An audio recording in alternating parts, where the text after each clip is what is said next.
പി.ഡി.ടി. ആചാരി എന്നോടൊപ്പം ടെലിഫോൺ ലൈനുണ്ട്. മുൻ Lok Sabha secretary general പി.ഡി.ടി. ആചാരി, ഇപ്പോൾ രാജ്യത്തെ ഇലക്ഷൻ പ്രോസസ്സുമായി ബന്ധപ്പെട്ട് ഗുരുതരമായ സംശയങ്ങൾ ഉയർത്തുന്നു പ്രധാനപ്പെട്ട പ്രതിപക്ഷ പാർട്ടികൾ. സംശയങ്ങൾ മാത്രമല്ല, അതിനാധാരമായ തെളിവുകൾ പുറത്തുവിടുന്നുണ്ട്. ഒരു ഭരണഘടനാ സ്ഥാപനമായ ഇലക്ഷൻ കമ്മീഷൻ ഇപ്പോൾ നിർവഹിക്കേണ്ട ഉത്തരവാദിത്തം എന്താണ്?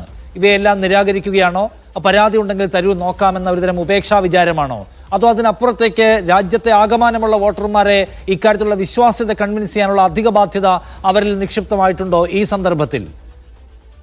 തീർച്ചയായിട്ടും ഇലക്ഷൻ കമ്മീഷൻ എന്ന് പറയുന്നത് ഇപ്പൊ സാധാരണ ആളുകൾ ഇങ്ങനെ പറയാറുണ്ട്, ഇത് ഇലക്ഷൻ കമ്മീഷൻ എന്ന് പറഞ്ഞ ഒരു കോൺസ്റ്റിറ്റ്യൂഷണൽ ബോഡിയാണ് എന്ന് പറഞ്ഞാൽ എന്തോ ദൈവദത്തമായ അധികാരങ്ങളും ഒക്കെ നിക്ഷിപ്തമായിരിക്കുന്ന ഒരു ബോഡിയാണ് ഇലക്ഷൻ കമ്മീഷൻ, അല്ലെങ്കിൽ കോൺസ്റ്റിറ്റ്യൂഷണൽ ബോഡി ആയിരിക്കുന്ന ഇലക്ഷൻ കമ്മീഷൻ. അത് പറയുന്നതെല്ലാം ദൈവവാക്യങ്ങളാണ്, അതിനപ്പുറത്തൊന്നും പോകാൻ പാടില്ല എന്നൊക്കെയുള്ള ചില കൺസെപ്റ്റുകൾ നമ്മുടെ നാട്ടിലൊക്കെ ഉണ്ട്, എല്ലായിടത്തും ഉണ്ട്. അപ്പോൾ എപ്പോഴും പറയുന്നത് election commission is a constitutional body, you can question it എന്നൊക്കെ പറയുന്നത് ചുമ്മാ അബദ്ധങ്ങളാണ് അതെല്ലാം. കാരണം നമ്മുടെ ഭരണഘടനയ്ക്ക് അനുസൃതമായി പ്രവർത്തിക്കേണ്ട ഒരു ബോഡിയാണത്. എല്ലാ ബോഡികളും അങ്ങനെയാണ്, എല്ലാ ലീഗൽ ആയിട്ടുള്ള കോൺസ്റ്റിറ്റ്യൂട്ട് ചെയ്തിരിക്കുന്ന എല്ലാ ഇതുപോലുള്ള ബോഡികളെല്ലാം അങ്ങനെയൊക്കെ തന്നെയാണ് പ്രവർത്തിക്കേണ്ടത്. ഭരണഘടനയ്ക്ക് അതീതമായിട്ട് പ്രവർത്തിക്കാൻ പറ്റുകയില്ല. ഭരണഘടനയുടെ 324 വകുപ്പ് അനുസരിച്ച് ഇലക്ഷൻ കണ്ടക്ട് ചെയ്യുകയും ഇലക്ടറൽ റോള് ഉണ്ടാക്കുകയും അത് സൂപ്രണ്ട് ചെയ്യുകയും ഒക്കെ ചെയ്യേണ്ട ഒരു ചുമതലയാണ് ഇലക്ഷൻ കമ്മീഷന് ഇത് നിക്ഷിപ്തമായിരിക്കുന്നത്. അപ്പൊ അത് ഒരു വലിയ ഡ്യൂട്ടിയാണ്. അത് വളരെ ഫെയർ ആയിട്ടും പ്രോപ്പറായിട്ടും നിയമ അനുസരിച്ചും ഭരണഘടന അനുസരിച്ചും ചെയ്യാനുള്ള ബാധ്യത ഇലക്ഷൻ കമ്മീഷനുണ്ട്.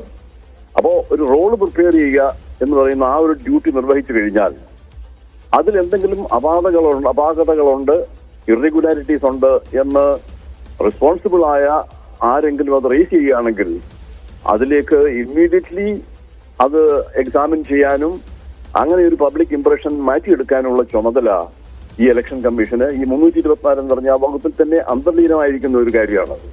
അതൊരു കമാൻഡാണ് വാസം പറഞ്ഞ 324 സുപ്രീം കോടതി പല പ്രാവശ്യം പറഞ്ഞിട്ടുണ്ട് 324 എന്ന് പറയുന്നത് ഇലക്ഷൻ കമ്മീഷന് ധാരാളം അധികാരങ്ങൾ കൊടുക്കുന്നതാണ്. പക്ഷെ അധികാരങ്ങൾ കൊടുക്കുമ്പോൾ ആ അധികാരം എങ്ങനെ പ്രയോഗിക്കുന്നു, അതിന്റെ പരിണത ഫലം എന്താണ് എന്നുള്ള കാര്യങ്ങളെ കുറിച്ചുള്ള ബാധ്യതയും ഇലക്ഷൻ കമ്മീഷനുണ്ട്. അത് നമുക്ക് മറക്കാൻ പാടില്ല. അതുകൊണ്ട് ഇലക്ഷൻ കമ്മീഷന് പൂർണ്ണമായ ഉത്തരവാദിത്വമുണ്ട്. ഈ രാജ്യത്തിലെ ജനങ്ങളുടെ മനസ്സിൽ ഇലക്ഷൻ കമ്മീഷൻ ചെയ്ത നടപടിയെക്കുറിച്ച് എന്തെങ്കിലും സംശയങ്ങളുണ്ടെങ്കിൽ അത് ദൂരീകരിക്കുക എന്നുള്ളത് ഇലക്ഷൻ കമ്മീഷന്റെ ചുമതലയാണ്. അത് 324 ഇലക്ഷൻ കമ്മീഷന് മേൽ ഏൽപ്പിച്ചിരിക്കുന്ന ഒരു ദൗത്യം തന്നെയാണത്. ഓക്കെ, പക്ഷെ ആ കാര്യത്തിൽ കമ്മീഷൻ പ്രതീക്ഷാനിർഭരമായി ഇടപെടുന്നില്ല എന്ന് മാത്രമല്ല, ആരോപണം ഉന്നയിക്കുന്ന ആളുകളെ സംശയമുനയിൽ നിർത്തുകയോ ഒരർത്ഥത്തിൽ അവരെ ഭയപ്പെടുത്തുകയോ ഒക്കെ ചെയ്യുകയാണ്.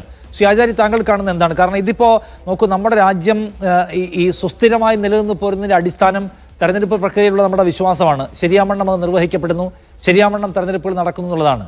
പക്ഷെ മറ്റ് പല രാജ്യങ്ങളിലും നമ്മൾ കാണുന്നുണ്ട്, തൊട്ടടുത്ത രാജ്യമായ പാകിസ്ഥാനിൽ പോലും തെരഞ്ഞെടുപ്പുകളിന്മേലുള്ള അവിശ്വാസമാണ് പലപ്പോഴും അവിടെ വലിയ ആരോപണങ്ങൾക്കും സംഘർഷങ്ങൾക്കും വഴിവെച്ചത്. അപ്പോൾ ആ നിലയ്ക്ക് അതീവ ഗൗരവത്തിലും ഒരു സംഗതിയെ ഇങ്ങനെ സില്ലിയായി കൈകാര്യം ചെയ്യുക എന്ന് വെച്ചാൽ എന്തുമാത്രം ഗുരുതരമാണ്? അത് വളരെ ഗുരുതരമായ ഒരു സംഗതിയാണ്. ആ രീതിയിലല്ല അത് ചെയ്യേണ്ടത്. ഭരണഘടനയിൽ വിശ്വാസം ഉള്ള ഒരു സമൂഹത്തിൽ ആ ഭരണഘടനയുടെ അടിസ്ഥാനത്തിൽ നിർമ്മിച്ചിരിക്കുന്ന സ്ഥാപനങ്ങൾ ഇതൊക്കെ എല്ലാം തന്നെ ഭരണഘടനയുടെ അടിസ്ഥാനത്തിൽ പ്രവർത്തിക്കേണ്ട ബാധ്യതയുള്ളതാണ്. ജനങ്ങളുടെ മനസ്സിൽ അങ്ങനെ ഒരു ആശങ്ക വന്നു കഴിഞ്ഞാൽ അതിന്റെ നിജസ്ഥിതി പരിശോധിക്കേണ്ട ബാധ്യത ഇലക്ഷൻ കമ്മീഷനുണ്ട്. അതില്ലെങ്കിൽ ജനങ്ങളുടെ മനസ്സിൽ ഇലക്ഷൻ കമ്മീഷനെ കുറിച്ച് ധാരാളം സംശയങ്ങൾ ഉണ്ടാകുകയും അപ്പൊ അവസാനത്തിൽ കാരണം ഇലക്ഷൻ കമ്മീഷന്റെ ഒരു വിശ്വാസ്യത, ഒരു ക്രെഡിബിലിറ്റി എന്ന് പറഞ്ഞ് പൂർണ്ണമായിട്ട് നഷ്ടപ്പെടാൻ ഉള്ള സാഹചര്യം ഉണ്ടാവുകയും ചെയ്യും. ശരി, താങ്ക് യു ശ്രീ പി.ഡി.ടി. ആചാരി, താങ്കൾ പ്രതികരിച്ചതിന്.